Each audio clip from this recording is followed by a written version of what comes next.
Joel, thank you for being here. Thank you for doing this little talk with me. You know, this is very special for me because you've been my photographic inspiration my whole life, and now we're here in your beautiful home, and I'm very excited to talk to you about photography and talk to you about some new things as well.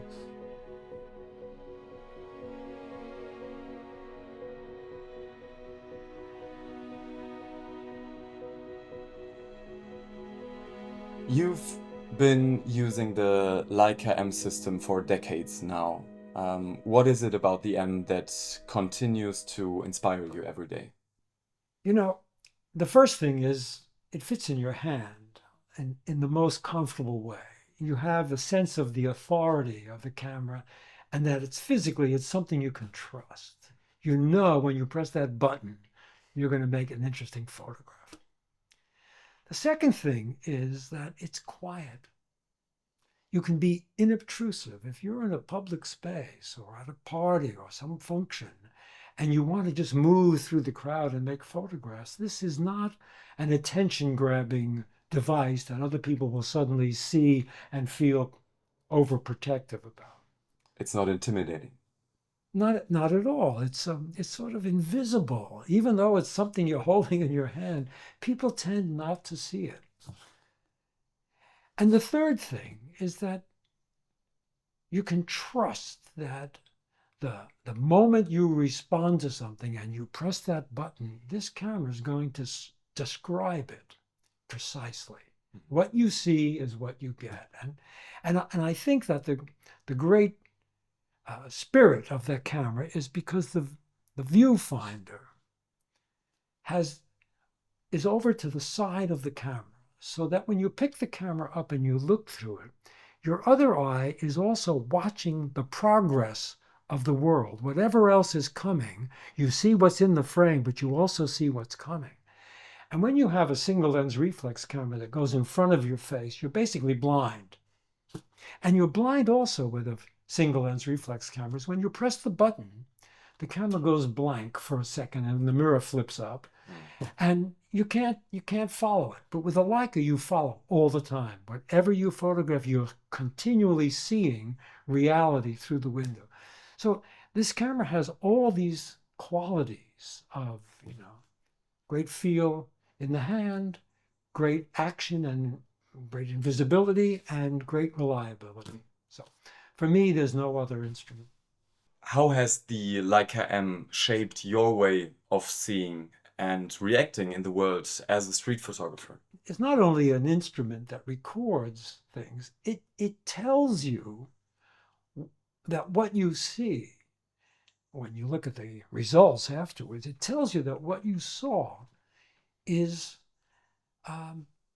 part of your basic instinct, your response to life. And I learned from using the camera who I am.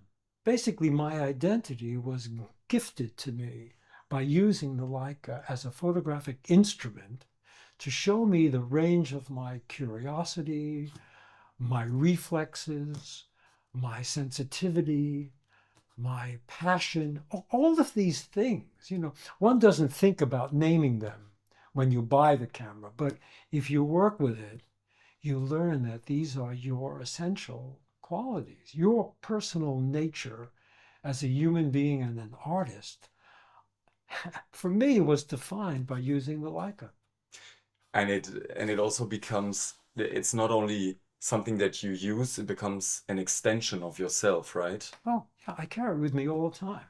I wear it on my shoulder sometimes, but I prefer actually walking with it in my hand so that, I just bring it up to my face whenever something happens. I don't have to think, oh, I'll go find my camera. I have my instrument. And, I think there's no better way of acting out your life as a photographer than by carrying the camera in your hand. And this one, although it's substantial in terms of its sturdiness and its build, it isn't so heavy and awkward as some single lens reflex cameras used to be.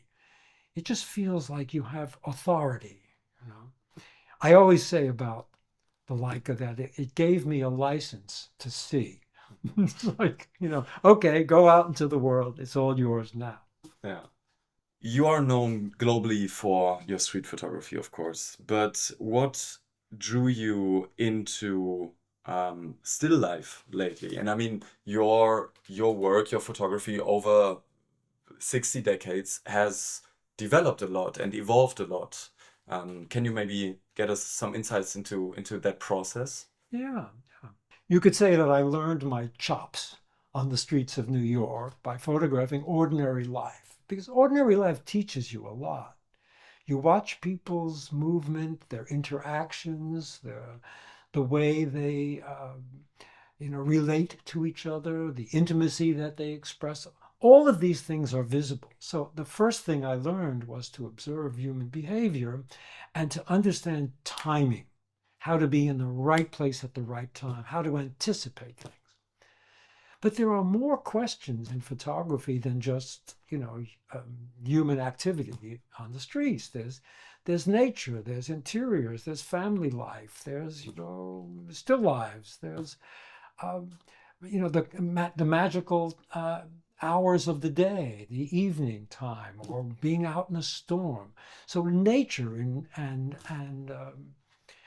that kind of experience is an engaging quality.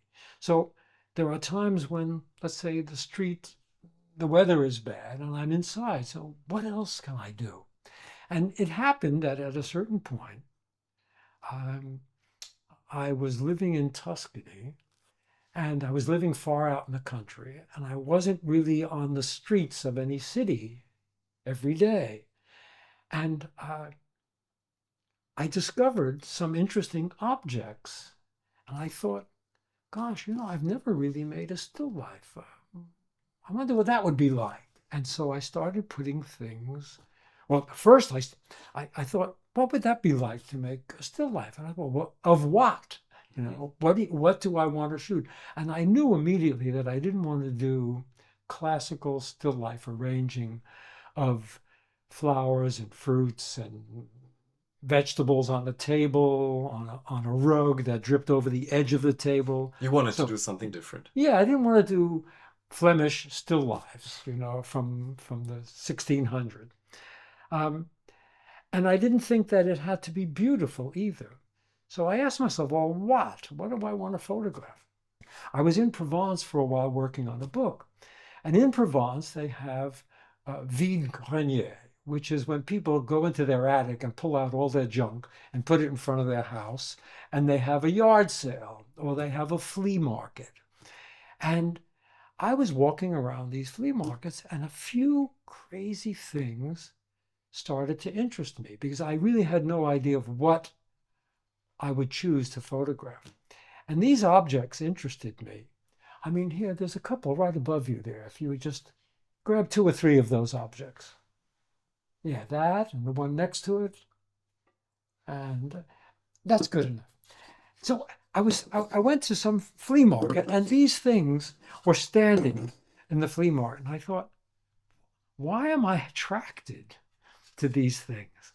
I mean, they sort of look like figures, hooded figures or totems or some kind of object that one didn't understand its function, actually. And then I noticed that they all had a hook on the back. And I thought, what's that all about? And I asked somebody in the market and I said, what's this? And they said, oh, Marie, this is for when you're in the vineyard and you're cutting the vines and the grapes. He said, you put the scissor in here so it doesn't tear a hole in your pants. And I thought, really? Look at that. And so I wherever I saw these, I started to buy them because they're all handmade. They all have the same functions, but they all look different. Mm-hmm. Anyway, when I was living in Tuscany and I thought about doing still lives, I thought, of what? And suddenly I realized I had a few of these. So I just made a test. I put them down on a kind of leather background that a friend of mine had just discovered. The background was actually a fireman's net for people who had to jump out of building. There would be 8 firemen holding this thing, and someone would land on it so they wouldn't die. And so I borrowed it from him, and I put these things on it, and suddenly they came alive. Oh. Can't explain it any more than that. Suddenly each one had character or individuality. And so I began my journey of looking at things and seeing if they projected some kind of inner life. You know, I mean, that was the beginning of it. You know, there's more to it than that, but that was the start. You started in street photography. You started documenting life on the streets.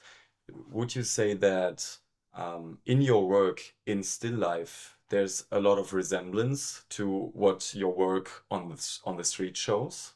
Because you just said the objects come to life. Do you see some sort of coherence between street photography and your still life? Great question, man. Really great. Yeah, I mean, I think when I say come to life, I mean, I think every object has its own character. I mean, if you pick up anything and you turn it around, there will be a point in the turn where suddenly it speaks to you. Boring, nothing's happening. Oh, look at that. It's as if it's like a person. If you're going to make a portrait of a person, they're sitting there and nothing's happening. And then suddenly they go like that and you think, oh my God, this is the picture. So when I had these objects that I was collecting, I began to assemble them on a backdrop that I had. I'll tell you about that backdrop in a minute, but I found myself assembling them in like forces. The force of seeing 3 or 4 of these together against something that was either much bigger or much smaller, almost like the street. Because on the street you get a sense of energies, masses of people moving. They're not connected to each other. They're in fact all disconnected. But you as the photographer see the clusters of them, and you've put a frame around them, and you can feel an energy of those 2 people, 3 people here, and 1 person here. Suddenly they seem to be a group for you.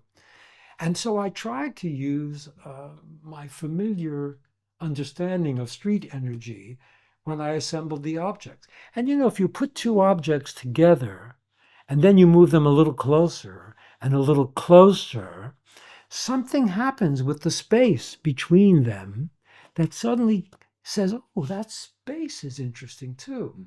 And whatever is in the background somehow comes through the space, comes up to it.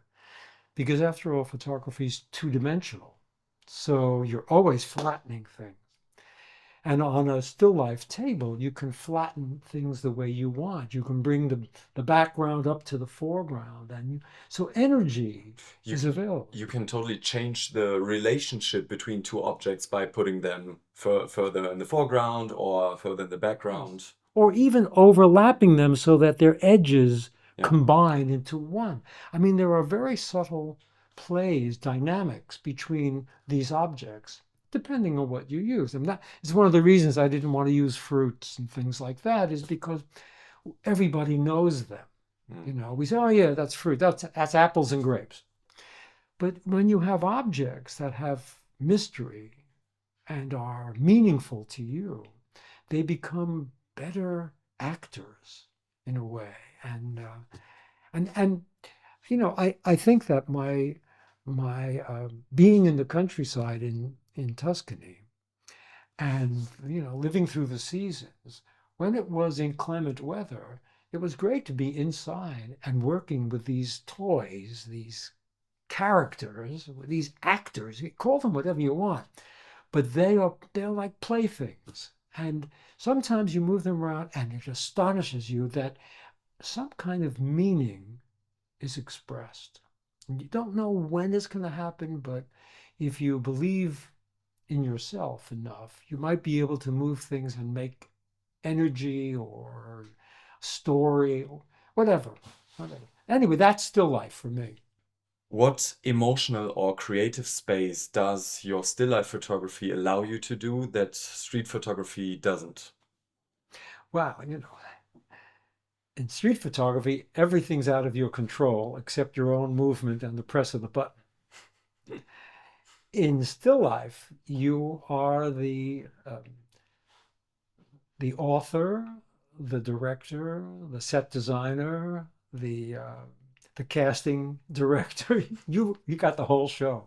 You're making your little still movie on a space in a space, and you're trying to see where is the energy here, and how can I maintain my fascination and my connection, because if you have things that you don't find interesting, you won't make an interesting photograph. But if things have a mystery to you and you turn them around just bit by bit and discover their good side, let's say their strongest feature, you've made a personal discovery. Mm. You know? And let's say if we were to look at these this way, they'd all have faces. If we were to turn them this way, they'd all have sides. And so there's different characteristics that come up. And I don't know, you can find yourself spending hours doing this. I once talked to Irving Penn in New York, a great still life photographer. And he pretty much expressed it the same way. He said, you know, you start to move things around, and before you know it, you're in that world, and you're totally concentrating on that, and it seems to emanate meaning and power. And he said, and you know, he said, I could be moving bananas around on the table. He used to save bananas so they would get brown spots on them and get darker and darker and shrivel up, and then he would photograph them. He even used to photograph frozen food. He would open up a box of frozen food and throw away the box and just photograph the block of ice with the string beans inside, or the, you know, peppers or whatever it was. And they're beautiful photographs. So life offers you a lot of opportunities if the weather is bad. Yeah. How do you approach the composition of a still life scene differently than you do in a street scene? Or is the mindset totally the same? No, it's different because, you know, as I say, you're out of control on the street. You have to deal with everybody else's energy. But when you're making a still life, you choose the objects, you choose the place, you choose the light, you assemble them in the way that you are feeling that day. It might be a day in which tiny things, you might have seen something, a petal may have fallen off of the flower in the morning. And when it plopped on the table and you heard it, you were having coffee and you heard this little thing fall. And for a moment, you became involved in the beauty of that petal. And you might think for yourself, I'll shake these flowers and see what else falls off. And then you might assemble them. Maybe the still life is from above looking down and it looks like graphic design. Or maybe it's from a low angle, so you see all the little curves and the frills and all the edges of these flowers. So you never know what's going to speak to you. But if you give yourself over to the moment, which is the same as being on the street when something surprises you, if you yield to the temptations that it's offering you, you might make some discoveries about your range of expression. Oh, that's interesting. And away you go. You just said that photography out in the street is out of your control. When we walked through Trafalgar Square, you gave me some little tricks on how to control it a little bit into the direction you want it to go. Yeah. What exactly do you think can be manipulated or maybe directed in the street to get that picture, to get the scene how you want it to be? So, you know, you've seen farmers herding cows in a field, right? Or sheep. They make a click click with their tongue, or they snap a little bit of a whip or something, and the animals know to move in some direction. Or sometimes a sheepdog will move them for you. But it's the man who tells the sheepdog, go get him. I did notice in my years on the street that there were times when I watched a cluster of people coming down the street and a cluster of people here, and I'm thinking, oh, if they were closer to them. And so sometimes I would move towards that side, and they would, coming down the street being crowded, they would have to sort of already judge that they needed to move over there. And once I saw them moving that way a step or two, I could then move to make the photograph. So it was like putting myself in the right place at the right time. This doesn't always work, but if you learn about movement on the street, if you are a student of it, you begin to understand that there are ways to have some subtle pressure that you can put on it. A little correction. Yeah, a correction, yeah. You can put yourself in someone's way and make them jump out of your way if you wanted. I mean, there are some photographers, unnamed here, who actually challenge people on the street to run up and take their picture close up and push them, and actually are somewhat invasive, I would say. Absolutely. I try to have a velvet glove that you don't see what it is that I do, but I try to move people. And sometimes it's just your smile or your approach and everything, and that tells someone in an instant, a signal, he's not a threat. Yeah. And then in a way, it allows them to let you get closer because you've already expressed joy or appreciation for them. They see you look at them, and your smile of appreciation about their hat, their hair, their coat, their breasts, their feet, their whatever it is that you see. I know it's going to have a little blank on that. But the fact is that we're human. And when we're out on the street, we are searching for human connections, for beauty, for compassion, for inner stories, for the life of individuals that you think you're understanding by their expressions. And so we learn to read individuals and mass movement. So I just think that the more you practice being on the street and timing things, the more you understand, oh, that's how it works. That's how human beings are.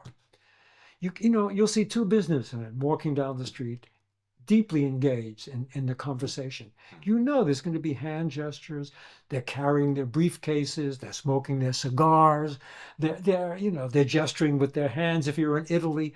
So to look for certain key moments that would make a photograph. So it's about reading the texture and the energy and the dynamic of the street. It's fun. It is. That's true. It's fun. I saw how much fun you had. I had the best time, honestly. Yeah. You described yourself as being a flaneur, which basically means a person who's going out, walking along the streets purely for fun. What would you say is the difference for you between being a flaneur and shooting a project? Good question. I think you bring who you are to anything you do, whether it's a project or just ambling around on the streets for fun. However, a project does have a kind of shape to it, and if you create the project yourself, you define the shape by the work you make and by the interest you have in the project. Because I think projects reveal themselves the more you commit. I mean, it's like a relationship. If you start a relationship and you continue it, it gets richer and more complex and more interesting and more challenging. And the same with projects. So I think your basic intuition, how you work, how you appreciate life, always is folded into it. But in a way, a project gives you an opportunity to expand in certain areas that you hadn't approached before. For example, I once was invited to do a project on St. Louis with my 8x10-inch view camera. And I had never really photographed urban life with the view camera because it's so slow. I mean, I use the Leica for street life in action. So I went to St. Louis and I began to have a different understanding of my movement and my behavior and my risk qualities. Because with an 8 by 10, you can't just grab at a thousandth of a second. I was working at, let's say, a half a second. But nonetheless, I wanted to challenge myself to see if I could make some kind of street pictures that had both the urban scene, the architecture, but also street life. And so I was able to kind of reconfigure my timing for things and even my intuition about what made a photograph. On the street, things happen so instantaneously. You have only a moment to either observe and react, or a couple of brief seconds in which your intuition says, "Ooh, that's coming. I'm going to get ready for it." In St. Louis, I had to stand still. In St. Louis, I learned to stand still when I reached the point on the street when I kind of felt energy from everything. The height of the skyscrapers, the length of the shadows, the color of the brickwork on the buildings. It's as if I would enter a zone in which I thought, there's a hand here just holding me back, and it's coming from everywhere rather than from some gesture. Because I was trying to photograph a city. So my mindset was, how do you photograph the whole thing rather than just human behavior? So it was interesting to absorb that sense that something out there was focusing on me and holding me back, so that I paused to take it in and look all around at everything rather than just action. So in a way, the project enlarged my definition of what's interesting to me on the street. So I think by assigning ourselves a project, or being fortunate enough to get one, allows us to grow ever more as artists. And it probably also forces you in a positive way to dive even more deeply into a certain area, for example, like you just said in St. Louis, or into a certain interest you have. Yeah, well, I mean, one of the great assets of photography is that you react in a relatively fast way, and then afterwards you have something to study. And if you engage in that, the action and then the study, you have a chance to grow into yourself. You learn about yourself. Pictures teach you. I used to love that about contact sheets. When I would look at my contact sheets, I would see, oh, I saw something, and then I followed it, and then I got closer to it, and then I stayed with it, and I walked along with it, and I could see my own process. And by seeing that, like a stop film kind of thing, stop motion, I began to understand myself a little more. So I think one of the great attractions of photography is that you educate yourself from the very things you're making pictures about. And who doesn't want to learn more about themselves? I mean, I feel like photography has taught me everything I know about myself and the world. And it truly is a skill, right? Because a lot of people out there think it's talent, but it is a skill that develops over time. Yeah, yeah. I mean, I don't know about talent, I think if you really pay attention to your own urgings and yearnings, you'll understand more about yourself and yourself in the world. And then you develop an appetite and a point of view. Talent, I don't know, it's somehow more vague, talent. For athletes, talent is, the way they move, it's their nature, and they have real talent. For artists, there's a lot of learning that comes, self-education, really. It's a great tool for that. When you're out with your Leica, how do you balance the act of physically focusing the lens with mentally focusing on a potential moment? Well, I grew up in the era of the heyday of the rangefinder. And to me, to see those two edges of whatever I'm looking at come together was such a clarification that, oh yeah, I'm on target. The thing I see and this little, I mean, the little half turn. You know, if you were using a single lens reflex, you'd be turning to focus and it would be gone already. But with the Leica, it was in the gesture coming up to your eye when you saw the thing and you just move it like that. It was so instantaneous and so cohesive. The observation, the focus, and the pressing of the shutter seemed to be within the same millisecond. And once you feel that, you know, you think, oh, well, this is it. This is the this is the only way. And so basically, I could never use the single lens reflex for my own work. I did have a single lens reflex for commercial work in which I was controlling the environment so I could have it repeat if I needed it and keep the focus going. And You had a lot more you know, time. yeah, more time. And in fact, you know, it allowed me to use big telephoto lenses to create images that I couldn't quite do on the Leica. So the Leica had its place for me in my heart and my personal expression, and the other was an asset to help making a living. So that I could use my Leica more time on the street. What is your relationship with technology and innovation in photography? Well, you know, if you really look at photography, you see that from the very beginning it was science. I mean, from even before there were cameras, people were making, you know, solar prints of leaves and things on silvered paper so they could hold on to it. And then finally someone figured out that you can fix the image so that you would have that piece of lace or the leaf or whatever it is. So it was scientific.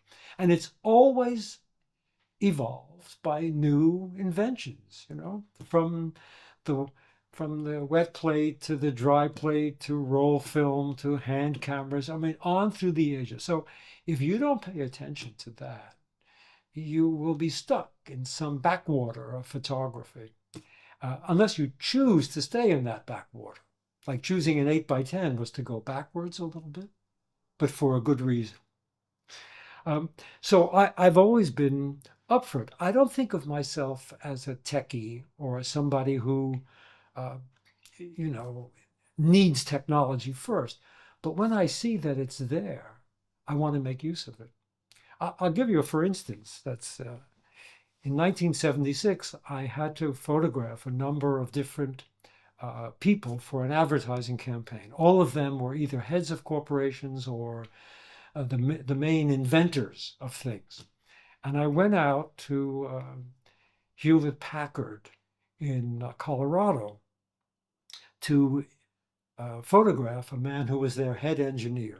And he was the exact same age as I was, 38 years old.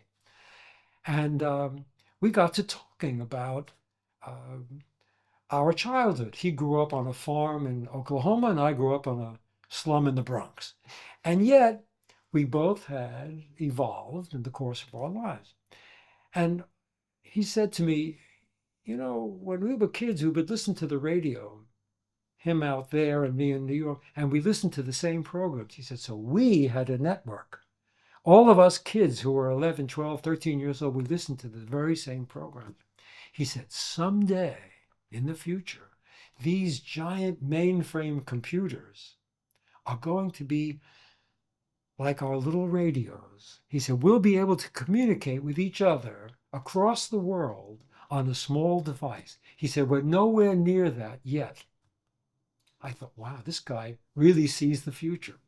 I went back to New York, and my Scientific American magazine came, and I see a little ad for a computer called a Macintosh, 1976. And I thought, what is this? And I tried to find out about it. There was no internet. And I went around and I went to all kinds of stores, and I finally found a guy who knew about it, and he ordered a Macintosh for me. I bought one of the first 100 handmade Steve Jobs computers. It had 16K of memory in it. That was it. And you had to program it yourself. You had to write basic code. I bought that thing and I hooked it up, and my son, who was 10, and I wrote code for this thing. And as soon as I had this little typewriter-sized thing, I thought, this is the future. This thing is going to become something everybody's going to have. And you were right. And I was right. 1976. So it's always been like that for me. If I have a sense that it's, I can scan things. I had a scanner by 1968. I had a scanner. I had a color darkroom. I was trying to fulfill my own passion about photography. And you couldn't print color at home in those days. And finally, there was a small enlarger that I could print with. I had to move my lights Focomat off to the side to put this little color enlarger in there. And I mean, even in photography, when a lot of photographers stayed with black and white film, you very early on photographed in color. The very first, when I borrowed the camera from my boss in the advertising agency, I went out and I went to the camera store. I said, I need some film. And the guy said, what do you want? Color or black and white? I said, color. Because the world was in color. It didn't occur to me to use black and white. So I put color in, and the first 2 rolls of Kodachrome I shot was so unbelievable to me, even though the pictures weren't really very interesting. Although when I look at them now, I think, oh, I did have a particular point of view. Even before I worked with a camera, I had a curiosity about certain things. One of them is the still life of a dead fish in a cardboard box on the side of the street. So you could say I started with still life. Oh, look at that fish. Somehow trash is always interesting. Trash is great. Trash is king. Anyway, so, color seemed to me to be a natural thing because of the world. And, I didn't know any better. That's really at the heart of it. And sometimes your own ignorance is your guiding, it's your guiding instinct. life. Yeah, it's your instinct. Yeah. When you first held the Leica M EV1 in your hand, what did you think? Well, the first feeling was, this is really substantial. I like the feel of it. It's solid and everything. And then I looked and I said, where's the window? So I was kind of shocked, And then I turned it on and I looked through it and I saw, oh, this is interesting, It felt, let's say I felt awkward for a moment because I'm so used to 60 years of moving the focus that way. I was a little bit surprised about seeing it happening on the screen and everything. But then I understood that this is a camera for a new generation, for people who want the classic Leica, but who have been used to working with a smartphone. And they want to be able to either see the screen or make it bigger or do something that is related to actions they already understand. And so this is an incredible advance in the way that it invites a whole new generation of owners who want the Leica experience, but who had difficulties with some of the techniques that you needed to understand the rangefinder. So it has great assets, particularly the new ability of lenses to go close up, which is something, I think every Leica owner always felt like, oh, I'm stopped at a certain point. I can't get that close. And now you could get down to, let's say a quarter of a meter, which is like 10 inches or so, right? Anyway, it's fast. It's got great action. I'm a little torn myself right now. I have to be honest about, having my old instincts somehow to adapt them and everything. So it's something that I need to get used to. But I think it's not something that would be a problem for new buyers who are already used to looking at screens. How has the photographic scene changed since you started over the course of your career? It's changed on a lot of levels, really. You know, in the beginning, photographers were, I mean, my beginning, let's say, the 60s, photographers weren't thought of as artists. They were craftsmen, you know, either professionals doing commercial work or evidentiary work for magazines and things like that. But there wasn't a lot of respect in the world in general. In the museums, they were usually in the basement. They weren't shown with art. And there weren't that many people doing it. It was, you know, like I had a small cluster of friends, you know, like a half a dozen other photographers. But over the years, with what John Charkovsky at MoMA was able to do by making photography more understandable and more attractive, he in a way brought in more people to make photographs. And then as the computer era and the smartphone era has emerged, more and more people are invited into it. And now you have 1 billion pictures being made every day by hundreds of millions of people, maybe billions of people on the planet who raise their phone, who never would have bought a camera to make a picture. So in a way, that's generated a lot of other personalities and intelligences to come into photography and to expand the medium. So I think we're in for a surprise. I mean, you also get a lot of crap being made, but by people who don't really care, but you also have an abundance of new thinking young men and women who are interested in making photographs and learning how to express themselves photographically. So in a way, photography's become the international lingua franca, and you know, it's something we all understand. And we follow it on Instagram or TikTok or wherever people look at photographs. They have a daily diet. I just looked this morning at a picture of mine on Instagram, and I had over 1 million views of these beach pictures that I posted. And I never get 1 million views, not 1 million likes, but 1 million views. I've never, ever had 1 million views except in the Leica interview that we did once before. So in a way, it says that there are people out there who are following some curiosity they have about photography. So that's what's really changed. It's gotten expansive and more inclusive and seriously considered as an art form. You shoot a lot with young photographers. Do you see that the perception of our life has changed? Do you see that they have maybe a different perception than you do? Yes, I do. As a matter of fact, I see that there's a new development in contemporary photography among young photographers particularly. And I think of it as sort of the world they're inhabiting now, which is reflecting the tragedy of modern life, the disposable approach of everything can be thrown away.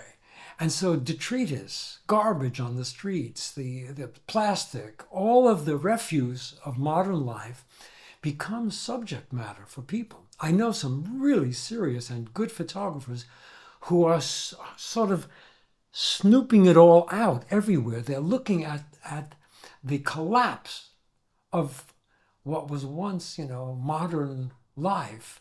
It's being eroded by our self-destroying of the planet, by nature's, you know, being crushed by modern life, by our pollution, by all of these concerns that are so important to all of you, because you're all going to inherit what was basically started in my generation with disposable objects, things made in plastic. It all started in the 50s and 60s. So you inherit that, and it's your responsibility now to clean it up in some way or to manage it.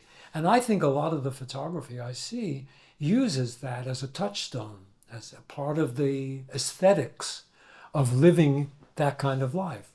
Whereas in my time, it was the sort of the joys of abundance, you know, post-war, World War II, you know, the economy in America was rising, you know, Europe was helping to be rebuilt by America. The good life was slowly starting to return. Peace existed for quite a long time. So everything was quite positive and fun. Not so much fun right now. And even on the street itself, technology is much more apparent. You never saw people walking with a phone on the street in the 60s. They would have to, like Superman, run into the phone booth to make a phone call. Nowadays, everybody's talking or finding their directions. So you are aware on the street of this kind of mechanization of life. People don't talk to each other. People don't say, excuse me, how do I get to, Trafalgar Square? They don't have interactions with people. Just look on they're the phone. looking like that, and then they're not sure, do I go this way or that way? They seem to be confused by the map even. So I feel like the open-hearted approach to looking at the world has now turned to this, where people don't look at each other. But which also makes the normal interactions between people, lovers kissing each other, hugging each other, even more special because they're not on their phone and they're having like a real human interaction. Yeah. So in a way, the contrast between the two, real interaction and the mechanization of society, are an interesting storyline for photographers who are sensitive to that. So in a way, that's part of your generation's inheritance. And if you make something of it, you have to find your way and how you want to say something about it. You often work with young photographers, filmmakers, and also curators. What do you get from these relationships and what do you give in these relationships? Well, because I'm a historical artifact, they get from me a reading of history.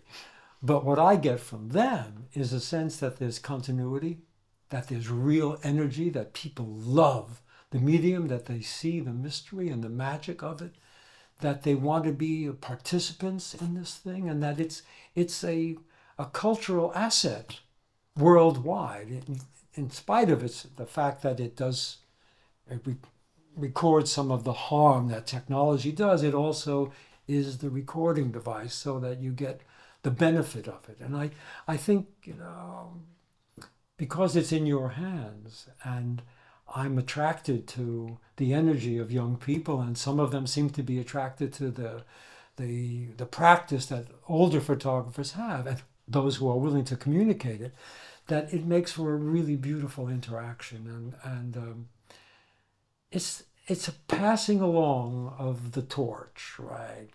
We don't want to extinguish the flame. We want to keep it burning in some way. And I think photography and Leica are absolutely geared to do this momentum and keep it going. Thank you so much, Joe. Honestly, it's been a pleasure. This is a very, very special moment for me. You've been my inspiration, my photographic inspiration, and now probably after we got to know each other, a little bit of my personal inspiration as well. Great hanging out with you. Thank you so much, Sure. and glad to see you soon. Great.